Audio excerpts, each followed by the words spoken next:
Ал балалар, енді көркем еңбек сабағы. Сабағымыздың тақырыбы жемістер мен көкөністердің пішінін зерттейміз. Сабағымыздың мақсаты жемістер мен көкөністердің пішінін зерттеуді үйренеміз. Сонымен балалар, бүгінгі сабағымыз қандай тақырыпта өтпек? Дұрыс, біздің бүгінгі сабағымыздың тақырыбы жемістер деп аталады. Балалар, өзіміз күнделікті тұтынып жүрген жеміс түрлерін атайықшы. Жеміс-жидектер тәтті әрі дәмді қышқыл болады.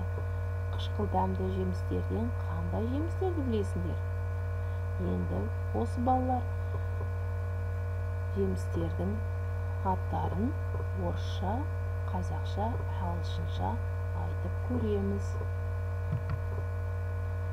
Өздерінің қиялындағы бейнелерді пайдалана отырып сурет саламыз.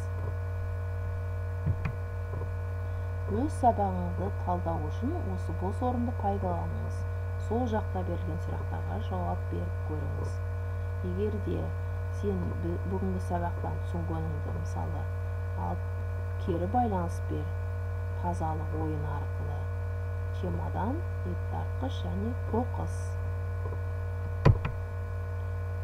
Балалар, енді үй тапсырмасы. Үйді ермексаздан көкөністерді мүсіндейміз. Кім қандай көкөністі жақсы көреді, соны мүсіндейді.